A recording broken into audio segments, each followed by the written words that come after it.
ಇತ್ತೀಚೆಗೆ ಕರ್ನಾಟಕದಲ್ಲಿ ಸಿಇಟಿ ಪರೀಕ್ಷೆ ನಡೆದಂಥ ಸಮಯದಲ್ಲಿ ಕರ್ನಾಟಕ ಕಾಂಗ್ರೆಸ್ ಸರ್ಕಾರ ಬಹಳ ದೊಡ್ಡ ಅಪರಾಧವನ್ನು ಮಾಡಿದೆ. ಮೌಖಿಕವಾಗಿ ಒಂದು ಸೂಚನೆಯನ್ನು ಇಡೀ ರಾಜ್ಯಾದ್ಯಂತ ಕೊಟ್ಟಿದ್ದಾರೆ ಅಂತನ್ನುವಂಥದ್ದು ಒಂದು ಸಂಶಯ ಬರ್ತಾ ಇದೆ. ಜನಿವಾರ ಇರ್ಬೋದು, ಶಿವದಾರ್ ಇರ್ಬೋದು, ರುದ್ರಾಕ್ಷಿ ಇರ್ಬೋದು, ಕೈ ಕಟ್ಟಿದಂಥ ಕೇಸರಿ ಬಣ್ಣದ ದಾರ ಇರ್ಬೋದು, ಕಾಲಿಗೆ ಕಟ್ಟಿದಂಥ ದಾರ ಇರ್ಬೋದು, ಹೀಗೆ ವಿಚಿತ್ರವಾದ ನಡವಳಿಕೆಯ ಮೂಲಕ ವಿದ್ಯಾರ್ಥಿಗಳನ್ನ ಹೆದರಿಸುವಂಥ ಇದೊಂದು ಹೊಸ ತಂತ್ರ. ಇದು ನಾನು ಹೇಳ್ತೀನಿ, ಕಾಂಗ್ರೆಸ್ ಸರ್ಕಾರ ವಿದ್ಯಾರ್ಥಿಗಳಲ್ಲಿ ತಾರತಮ್ಯ ಮಾಡಬಾರ್ದು, ವಿದ್ಯಾರ್ಥಿಗಳನ್ನು ಹೆದರಿಸುವಂತಹದ್ದು ಮಾಡಬಾರ್ದು. ಅವರ ಜ್ಞಾನಕ್ಕೆ ರಾತ್ರಿ ಹಗಲು ಅವರು ಓದಿರ್ತಾರೆ. ಈ ರೀತಿಯ ಸಣ್ಣ ಬುದ್ಧಿಯ ಮೂಲಕ ನಿಮ್ಮನ್ನ ಜನ ಚೀತು ಅಂತ ಇದ್ದಾರೆ. ಸೊ ಜನಿವಾರ ತೆಗೆಸುವಂಥದ್ದು, ಕಟ್ ಮಾಡುವಂಥದ್ದು ಅಕ್ಷಮ್ಯ ಅಪರಾಧವನ್ನು ಮಾಡಿದ್ದೀರಿ ನೀವು. ದಾರ ಅಲ್ಲ ಅದು, ಶಿವದಾರ ಅಥವಾ ರುದ್ರಾಕ್ಷಿ ಅಥವಾ ಜನಿವಾರ ಅನ್ನುವಂಥ ದಾರ ಅಲ್ಲ ರೀ ಅದು. ಧಾರ್ಮಿಕ ವಿಧಿ ವಿಧಾನ ಮೂಲಕ ವೈಜ್ಞಾನಿಕವಾದಂಥ ಧಾರಣೆಯ ಮೂಲಕ ಮಾಡಿದಂಥ ಪ್ರಕ್ರಿಯೆ ಅದು. ನೀವು ಅದನ್ನ ಇದು ಮಾಡ್ತಾರೆ. ನಾನು ಹೇಳ್ತೀನಿ, ಇದಕ್ಕೆ ಪೂರ್ಣ ಕಾಂಗ್ರೆಸ್ ಸರ್ಕಾರ ಎಲ್ಲ ವಿದ್ಯಾರ್ಥಿಗಳು, ಎಲ್ಲ ತಂದೆ ತಾಯಿನ ಕ್ಷಮೆ ಬೇಡಬೇಕು, ಬಹಿರಂಗ ಕ್ಷಮೆ ಬೇಡಬೇಕು. ನೀವು ನಾಚಿಕೆ ಮಾನ ಮರ್ಯಾದೆ ಇದೆ ನಿಮಗೆ? ಇವತ್ತು ವಿದ್ಯಾರ್ಥಿಗಳ ಮೂಲಕ ತಂದೆ ತಾಯಿ ಕೀರ್ತಿ, ಸಮಾಜದ ಕೀರ್ತಿ, ದೇಶದ ಕೀರ್ತಿ ಬೆಳೆಯುತ್ತೆ. ಅಂಥವರಿಗೆ ಅವಮಾನ ಮಾಡ್ತಾರೆ ನೀವು. ಸೊ ಇದೊಂದು ದ್ರೋಹ ಮಾಡಿದಿರಿ ನೀವು. ಈ ರೀತಿಯ ಪ್ರಕ್ರಿಯೆ ಇನ್ನು ಮುಂದಿನ ದಿನಗಳಲ್ಲಿ ನಡಿಬಾರ್ದು. ಹಿಜಾಬಿಗೆ ಅವಕಾಶ ಕೊಡ್ತಾ ಇದ್ರಿ, ಬುರ್ಕಾಗೆ ಅವಕಾಶ ಕೊಡ್ತಾ ಇದ್ರಿ. ಆ ಧರ್ಮದ ಬಗ್ಗೆ ಮಾತನಾಡುವಂತ ಧೈರ್ಯ ಇಲ್ಲ ನಿಮಗೆ. ಓಟ್ ಹಾಕ್ತಾರ ಅವರು. ಸೊ ಹಿಂದೂ ಸಮಾಜ ಇನ್ನು ಮುಂದಿನ ದಿನಗಳಲ್ಲಿ ಇದರ ವಿರುದ್ಧ ಸಿಡದೇಬೇಕಾಗತ್ತೆ ಅಂತನ್ನುವಂತ ಎಚ್ಚರಿಕೆಯನ್ನು ಕೊಡ್ತಾ ಇದ್ದೀನಿ ನಾನು. ಏನ್ ಬೇಕಾದ ಮಾಡಬಹುದು, ಬರೇ ಬ್ರಾಹ್ಮಣರು ಮಾತ್ರ ಜನಿವಾರ ಹಾಕೊಳ್ಳಲ್ಲ, ಸುಮಾರು ಒಂದು 20 ಜಾತಿಯವರು ಜನಿವಾರ ಹಾಕೊಳ್ತಾರೆ, ದಾರಗಳನ್ನ ಹಾಕೊಳ್ತಾರೆ. ವಿಧಿ ವಿಧಾನ ಮೂಲಕ, ಸಂಸ್ಕಾರದ ಮೂಲಕ, ಸತ್ಸಂಪ್ರದಾಯದ ಮೂಲಕ ಅದು ನಡೆಯುತ್ತೆ ರೀ. ಸೊ ನಾನು ಹೇಳೋದು, ಇವತ್ತಿನ ಈ ಕಾಂಗ್ರೆಸ್ ಸರ್ಕಾರದಲ್ಲಿ ಎಲ್ಲರೂ ಮಾತನಾಡಿದ್ದಾರೆ. ಮಾನ್ಯ ಮುಖ್ಯಮಂತ್ರಿಗಳು ನೀವ್ಯಾಕೆ ಹೋಗ್ಬಿಟ್ಟಿಲ್ಲ, ನೀವ್ಯಾಕೆ ಮಾತಾಡಿಲ್ಲ? ನಿಮ್ ಬಗ್ಗೆನೇ ಸಂಶಯ ಬರ್ತಾ ಇದೆ. ಈ ರೀತಿ ಯಾರಿಗೋ ಸಹಾಯ ಮಾಡೋಗೋಸ್ಕರ ಇವತ್ತು ಉನ್ನತ ಸ್ಥಾನದಲ್ಲಿ ಓದ್ಕೊಂಡಿರುವಂತ ವಿದ್ಯಾರ್ಥಿಗಳನ್ನ, ಮಾನಸಿಕ ಸ್ಥಿತಿಯನ್ನ, ನೈತಿಕತೆಯನ್ನ ಅವರು ಕುಸಿಸ್ಬೇಕು, ಎಕ್ಸಾಮಿಗೆ ಬರೆಯದೇ ಇರೋ ಹಾಗೆ ಮಾಡ್ಬೇಕು, ಹೆದರಿಸ್ಬೇಕು ಅನ್ನುವಂತ ತಂತ್ರ ಮಾಡ್ತಾ ಇದ್ದಾರೆ ನೀವು. ಯಾಕೆ ನೀವು ಮಾತಾಡಿಲ್ಲ? ಮುಖ್ಯಮಂತ್ರಿಗಳಿದ್ದಾರೆ ನೀವು. ಒಂದೇ ಒಂದು ಶಬ್ದ ಇವತ್ತು ನಡೆದಂತ ಈ ದುರ್ಘಟನೆಗೆ ಮಾತಾಡಿಲ್ಲ ನೀವು. ಮಾತಾಡಬೇಕು ನೀವು, ಕ್ಷಮೆ ಕೇಳಬೇಕು ನೀವು. ಇಲ್ಲಾದ್ರೆ ಲಕ್ಷ ವಿದ್ಯಾರ್ಥಿಗಳ ಶಾಪ ತಟ್ಟುತ್ತೆ ಅಂತನ್ನುವಂಥದ್ದು ಈ ಸಂದರ್ಭದಲ್ಲಿ ಹೇಳ್ತಾ ಇದ್ದೀನಿ. ಇದನ್ನ ನಾನು ಖಂಡಿಸ್ತಾ ಇದ್ದೀನಿ, ವಿರೋಧಿಸ್ತಾ ಇದ್ದೀನಿ. ನಾವು ಕೂಡ ಇದನ್ನ ಕೋರ್ಟಿಗೆ ಹೋಗೋದನ್ನ ನಿಶ್ಚಯ ಮಾಡಿದ್ದೀವಿ. ಇತ್ತೀಚೆಗೆ ಕರ್ನಾಟಕದಲ್ಲಿ ಸಿಇಟಿ ಪರೀಕ್ಷೆ ನಡೆದಂಥ ಸಮಯದಲ್ಲಿ ಕರ್ನಾಟಕ ಕಾಂಗ್ರೆಸ್ ಸರ್ಕಾರ ಬಹಳ ದೊಡ್ಡ ಅಪರಾಧವನ್ನು ಮಾಡಿದೆ. ಮೌಖಿಕವಾಗಿ ಒಂದು ಸೂಚನೆಯನ್ನ ಇಡೀ ರಾಜ್ಯಾದ್ಯಂತ ಕೊಟ್ಟಿದ್ದಾರೆ ಅಂತನ್ನುವಂಥದ್ದು ಒಂದು ಸಂಶಯ ಬರ್ತಾ ಇದೆ. ಜನಿವಾರ ಇರ್ಬೋದು, ಶಿವದಾರ್ ಇರ್ಬೋದು, ರುದ್ರಾಕ್ಷಿ ಇರ್ಬೋದು, ಕೈ ಕಟ್ಟಿದಂಥ ಕೇಸರಿ ಬಣ್ಣದ ದಾರ ಇರ್ಬೋದು, ಕಾಲಿಗೆ ಕಟ್ಟಿದಂಥ ದಾರ ಇರ್ಬೋದು, ಹೀಗೆ ವಿಚಿತ್ರವಾದ ನಡವಳಿಕೆಯ ಮೂಲಕ ವಿದ್ಯಾರ್ಥಿಗಳನ್ನ ಹೆದರಿಸುವಂಥ ಇದೊಂದು ಹೊಸ ತಂತ್ರ. ಇದು ನಾನು ಹೇಳ್ತೀನಿ, ಕಾಂಗ್ರೆಸ್ ಸರ್ಕಾರ ವಿದ್ಯಾರ್ಥಿಗಳಲ್ಲಿ ತಾರತಮ್ಯ ಮಾಡಬಾರ್ದು, ವಿದ್ಯಾರ್ಥಿಗಳನ್ನು ಹೆದರಿಸುವಂತಹದ್ದು ಮಾಡಬಾರ್ದು. ಅವರ ಜ್ಞಾನಕ್ಕೆ ರಾತ್ರಿ ಹಗಲು ಅವರು ಓದಿರ್ತಾರೆ. ಈ ರೀತಿಯ ಸಣ್ಣ ಬುದ್ಧಿಯ ಮೂಲಕ ನಿಮ್ಮನ್ನ ಜನ ಚೀತು ಅಂತ ಇದ್ದಾರೆ. ಸೊ ಜನಿವಾರ ತೆಗೆಸುವಂಥದ್ದು, ಕಟ್ ಮಾಡುವಂಥದ್ದು ಅಕ್ಷಮ್ಯ ಅಪರಾಧವನ್ನು ಮಾಡಿದ್ದೀರಿ ನೀವು. ದಾರ ಅಲ್ಲ ಅದು, ಶಿವದಾರ ಅಥವಾ ರುದ್ರಾಕ್ಷಿ ಅಥವಾ ಜನಿವಾರ ಅನ್ನುವಂಥ ದಾರ ಅಲ್ಲ ರೀ ಅದು.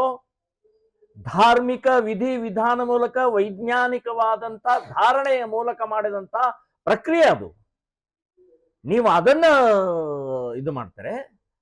ನಾನು ಹೇಳ್ತೀನಿ, ಇದಕ್ಕೆ ಪೂರ್ಣ ಕಾಂಗ್ರೆಸ್ ಸರ್ಕಾರ ಎಲ್ಲ ವಿದ್ಯಾರ್ಥಿಗಳು, ಎಲ್ಲ ತಂದೆ ತಾಯಿನ ಕ್ಷಮೆ ಬೇಡಬೇಕು, ಬಹಿರಂಗ ಕ್ಷಮೆ ಬೇಡಬೇಕು. ನೀವು ನಾಚಿಕೆ ಮಾನ ಮರ್ಯಾದೆ ಇದೆ ನಿಮಗೆ? ಇವತ್ತು ವಿದ್ಯಾರ್ಥಿಗಳ ಮೂಲಕ ತಂದೆ ತಾಯಿ ಕೀರ್ತಿ, ಸಮಾಜದ ಕೀರ್ತಿ, ದೇಶದ ಕೀರ್ತಿ ಬೆಳೆಯುತ್ತೆ. ಅಂಥವರಿಗೆ ಅವಮಾನ ಮಾಡ್ತಾರೆ ನೀವು. ಸೊ ಇದೊಂದು ದ್ರೋಹ ಮಾಡಿದ್ರು ನೀವು. ಈ ರೀತಿಯ ಪ್ರಕ್ರಿಯೆ ಇನ್ನು ಮುಂದಿನ ದಿನಗಳಲ್ಲಿ ನಡಿಬಾರ್ದು. ಹಿಜಾಬಿಗೆ ಅವಕಾಶ ಕೊಡ್ತಾ ಇದ್ರಿ, ಬುರ್ಕಾಗೆ ಅವಕಾಶ ಕೊಡ್ತಾ ಇದ್ರಿ. ಆ ಧರ್ಮದ ಬಗ್ಗೆ ಮಾತನಾಡುವಂತ ಧೈರ್ಯ ಇಲ್ಲ ನಿಮಗೆ. ಓಟ್ ಹಾಕ್ತಾರ ಅವರು. ಸೊ ಹಿಂದೂ ಸಮಾಜ ಇನ್ನು ಮುಂದಿನ ದಿನಗಳಲ್ಲಿ ಇದರ ವಿರುದ್ಧ ಸಿಡದೇಬೇಕಾಗತ್ತೆ ಅಂತನ್ನುವಂತ ಎಚ್ಚರಿಕೆಯನ್ನು ಕೊಡ್ತಾ ಇದ್ದೀನಿ ನಾನು. ಏನ್ ಬೇಕಾದ ಮಾಡಬಹುದು. ಬರೇ ಬ್ರಾಹ್ಮಣರು ಮಾತ್ರ ಜನಿವಾರ ಹಾಕೊಳ್ಳಲ್ಲ, ಸುಮಾರು ಒಂದು 20 ಜಾತಿಯವರು ಜನಿವಾರ ಹಾಕೊಳ್ತಾರೆ, ದಾರಗಳನ್ನ ಹಾಕೊಳ್ತಾರೆ. ವಿಧಿ ವಿಧಾನ ಮೂಲಕ, ಸಂಸ್ಕಾರದ ಮೂಲಕ, ಸತ್ಸಂಪ್ರದಾಯದ ಮೂಲಕ ಅದು ನಡೆಯುತ್ತೆ ರೀ. ಸೊ ನಾನು ಹೇಳೋದು, ಇವತ್ತಿನ ಈ ಕಾಂಗ್ರೆಸ್ ಸರ್ಕಾರದಲ್ಲಿ ಎಲ್ಲರೂ ಮಾತನಾಡಿದ್ದಾರೆ. ಮಾನ್ಯ ಮುಖ್ಯಮಂತ್ರಿಗಳು ನೀವ್ಯಾಕೆ ಹೋಗ್ಬಿಟ್ಟಿಲ್ಲ, ನೀವ್ಯಾಕೆ ಮಾತಾಡಿಲ್ಲ? ನಿಮ್ ಬಗ್ಗೆನೇ ಸಂಶಯ ಬರ್ತಾ ಇದೆ. ಈ ರೀತಿ ಯಾರಿಗೋ ಸಹಾಯ ಮಾಡೋಗೋಸ್ಕರ ಇವತ್ತು ಉನ್ನತ ಸ್ಥಾನದಲ್ಲಿ ಓದ್ಕೊಂಡಿರುವಂತ ವಿದ್ಯಾರ್ಥಿಗಳನ್ನ, ಮಾನಸಿಕ ಸ್ಥಿತಿಯನ್ನ, ನೈತಿಕತೆಯನ್ನ ಅವ್ರು ಕುಸಿಸ್ಬೇಕು, ಎಕ್ಸಾಮಿಗೆ ಬರೆಯದೇ ಇರೋ ಹಾಗೆ ಮಾಡ್ಬೇಕು, ಹೆದರಿಸ್ಬೇಕು ಅನ್ನುವಂತ ತಂತ್ರ ಮಾಡ್ತಾ ಇದ್ದಾರೆ ನೀವು. ಯಾಕೆ ನೀವು ಮಾತಾಡಿಲ್ಲ? ಮುಖ್ಯಮಂತ್ರಿಗಳಿದ್ದಾರೆ ನೀವು. ಒಂದೇ ಒಂದು ಶಬ್ದ ಇವತ್ತು ನಡೆದಂತ ಈ ದುರ್ಘಟನೆಗೆ ಮಾತಾಡಿಲ್ಲ ನೀವು. ಮಾತಾಡಬೇಕು ನೀವು, ಕ್ಷಮೆ ಕೇಳಬೇಕು ನೀವು. ಇಲ್ಲಾದ್ರೆ ಲಕ್ಷ ವಿದ್ಯಾರ್ಥಿಗಳ ಶಾಪ ತಟ್ಟುತ್ತೆ ಅಂತನ್ನುವಂಥದ್ದು ಈ ಸಂದರ್ಭದಲ್ಲಿ ಹೇಳ್ತಾ ಇದ್ದೀನಿ. ಇದನ್ನ ನಾನು ಖಂಡಿಸ್ತಾ ಇದ್ದೀನಿ, ವಿರೋಧಿಸ್ತಾ ಇದ್ದೀನಿ. ನಾವು ಕೂಡ ಇದನ್ನ ಕೋರ್ಟಿಗೆ ಹೋಗೋದನ್ನ ನಿಶ್ಚಯ ಮಾಡಿದ್ದೀವಿ. ಇತ್ತೀಚೆಗೆ ಕರ್ನಾಟಕದಲ್ಲಿ CET ಪರೀಕ್ಷೆ ನಡೆದಂತ ಸಮಯದಲ್ಲಿ ಕರ್ನಾಟಕ ಕಾಂಗ್ರೆಸ್ ಸರ್ಕಾರ ಬಹಳ ದೊಡ್ಡ ಅಪರಾಧವನ್ನು ಮಾಡಿದೆ. ಮೌಖಿಕವಾಗಿ ಒಂದು ಸೂಚನೆಯನ್ನ ಇಡೀ ರಾಜ್ಯಾದ್ಯಂತ ಕೊಟ್ಟಿದ್ದಾರೆ ಅಂತನ್ನುವಂತಹದ್ದು ಒಂದು ಸಂಶಯ ಬರ್ತಾ ಇದೆ. ಜನಿವಾರ ಇರ್ಬೋದು, ಶಿವದಾರ ಇರ್ಬೋದು, ರುದ್ರಾಕ್ಷಿ ಇರ್ಬೋದು, ಕೈ ಕಟ್ಟಿದಂತಹ ಕೇಸರಿ ಬಣ್ಣದ ದಾರ ಇರ್ಬೋದು, ಕಾಲಿಗೆ ಕಟ್ಟಿದಂಥ ದಾರ ಇರ್ಬೋದು, ಹೀಗೆ ವಿಚಿತ್ರವಾದ ನಡವಳಿಕೆಯ ಮೂಲಕ ವಿದ್ಯಾರ್ಥಿಗಳನ್ನ ಹೆದರಿಸುವಂಥ ಇದೊಂದು ಹೊಸ ತಂತ್ರ ಇದು. ನಾನು ಹೇಳ್ತೀನಿ, ಕಾಂಗ್ರೆಸ್ ಸರ್ಕಾರ ವಿದ್ಯಾರ್ಥಿಗಳಲ್ಲಿ ತಾರತಮ್ಯ ಮಾಡಬಾರದು, ವಿದ್ಯಾರ್ಥಿಗಳನ್ನು ಹೆದರಿಸುವಂತಹದ್ದು ಮಾಡಬಾರದು. ಅವರ ಜ್ಞಾನಕ್ಕೆ ರಾತ್ರಿ ಹಗಲು ಅವರು ಓದಿರ್ತಾರೆ. ಈ ರೀತಿಯ ಸಣ್ಣ ಬುದ್ಧಿಯ ಮೂಲಕ ನಿಮ್ಮನ್ನ ಜನ ಚೀತು ಅಂತ ಇದ್ದಾರೆ. ಸೊ ಜನಿವಾರ ತೆಗೆಸುವಂತಹದ್ದು, ಕಟ್ ಮಾಡುವಂತಹದ್ದು ಅಕ್ಷಮ್ಯ ಅಪರಾಧವನ್ನು ಮಾಡಿದ್ದೀರಿ ನೀವು. ದಾರ ಅಲ್ಲ ಅದು, ಶಿವದಾರ ಅಥವಾ ರುದ್ರಾಕ್ಷಿ ಅಥವಾ ಜನಿವಾರ ಅನ್ನುವಂಥ ದಾರ ಅಲ್ಲ ರೀ ಅದು.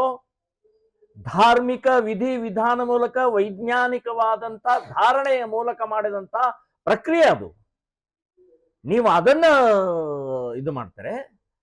ನಾನು ಹೇಳ್ತೀನಿ, ಇದಕ್ಕೆ ಪೂರ್ಣ ಕಾಂಗ್ರೆಸ್ ಸರ್ಕಾರ ಎಲ್ಲ ವಿದ್ಯಾರ್ಥಿಗಳು, ಎಲ್ಲ ತಂದೆ ತಾಯಿನ ಕ್ಷಮೆ ಬೇಡಬೇಕು, ಬಹಿರಂಗ ಕ್ಷಮೆ ಬೇಡಬೇಕು. ನೀವು ನಾಚಿಕೆ ಮಾನ ಮರ್ಯಾದೆ ಇದೆ ನಿಮಗೆ?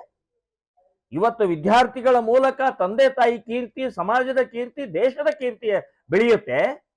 ಅಂಥವರಿಗೆ ಅವಮಾನ ಮಾಡ್ತಾರೆ ನೀವು. ಸೊ ಇದೊಂದು ದ್ರೋಹ ಮಾಡಿದ್ರು ನೀವು. ಈ ರೀತಿಯ ಪ್ರಕ್ರಿಯೆ ಇನ್ನು ಮುಂದಿನ ದಿನಗಳಲ್ಲಿ ನಡಿಬಾರ್ದು. ಹಿಜಾಬಿಗೆ ಅವಕಾಶ ಕೊಡ್ತಾ ಇದ್ರಿ, ಬುರ್ಕಾಗೆ ಅವಕಾಶ ಕೊಡ್ತಾ ಇದ್ರಿ. ಆ ಧರ್ಮದ ಬಗ್ಗೆ ಮಾತನಾಡುವಂತ ಧೈರ್ಯ ಇಲ್ಲ ನಿಮಗೆ. ಓಟ್ ಹಾಕ್ತಾರ ಅವರು. ಸೊ ಹಿಂದೂ ಸಮಾಜ ಇನ್ನು ಮುಂದಿನ ದಿನಗಳಲ್ಲಿ ಇದರ ವಿರುದ್ಧ ಸಿಡದೇಬೇಕಾಗತ್ತೆ ಅಂತನ್ನುವಂತ ಎಚ್ಚರಿಕೆಯನ್ನು ಕೊಡ್ತಾ ಇದ್ದೀನಿ ನಾನು. ಏನ್ ಬೇಕಾದ ಮಾಡಬಹುದು. ಬರೇ ಬ್ರಾಹ್ಮಣರು ಮಾತ್ರ ಜನಿವಾರ ಹಾಕೊಳ್ಳಲ್ಲ, ಸುಮಾರು ಒಂದು 20 ಜಾತಿಯವರು ಜನಿವಾರ ಹಾಕೊಳ್ತಾರೆ, ದಾರಗಳನ್ನ ಹಾಕೊಳ್ತಾರೆ. ವಿಧಿ ವಿಧಾನ ಮೂಲಕ, ಸಂಸ್ಕಾರದ ಮೂಲಕ, ಸತ್ಸಂಪ್ರದಾಯದ ಮೂಲಕ ಅದು ನಡೆಯುತ್ತೆ ರೀ. ಸೊ ನಾನು ಹೇಳೋದು, ಇವತ್ತಿನ ಈ ಕಾಂಗ್ರೆಸ್ ಸರ್ಕಾರದಲ್ಲಿ ಎಲ್ಲರೂ ಮಾತನಾಡಿದ್ದಾರೆ. ಮಾನ್ಯ ಮುಖ್ಯಮಂತ್ರಿಗಳು ನೀವ್ಯಾಕೆ ಹೋಗ್ಬಿಟ್ಟಿಲ್ಲ, ನೀವ್ಯಾಕೆ ಮಾತಾಡಿಲ್ಲ, ನಿಮ್ ಬಗ್ಗೆನೇ ಸಂಶಯ ಬರ್ತಾ ಇದೆ. ಈ ರೀತಿ ಯಾರಿಗೋ ಸಹಾಯ ಮಾಡೋಗೋಸ್ಕರ ಇವತ್ತು ಉನ್ನತ ಸ್ಥಾನದಲ್ಲಿ ಓದ್ಕೊಂಡಿರುವಂತ ವಿದ್ಯಾರ್ಥಿಗಳನ್ನ, ಮಾನಸಿಕ ಸ್ಥಿತಿಯನ್ನ, ನೈತಿಕತೆಯನ್ನ ಅವ್ರು ಕುಸಿಸ್ಬೇಕು, ಎಕ್ಸಾಮಿಗೆ ಬರೆಯದೇ ಇರೋ ಹಾಗೆ ಮಾಡ್ಬೇಕು, ಹೆದರಿಸ್ಬೇಕು ಅನ್ನುವಂತ ತಂತ್ರ ಮಾಡ್ತಾ ಇದ್ದಾರೆ ನೀವು. ಯಾಕೆ ನೀವು ಮಾತಾಡಿಲ್ಲ? ಮುಖ್ಯಮಂತ್ರಿಗಳಿದ್ದಾರೆ ನೀವು. ಒಂದೇ ಒಂದು ಶಬ್ದ ಇವತ್ತು ನಡೆದಂತ ಈ ದುರ್ಘಟನೆಗೆ ಮಾತಾಡಿಲ್ಲ ನೀವು.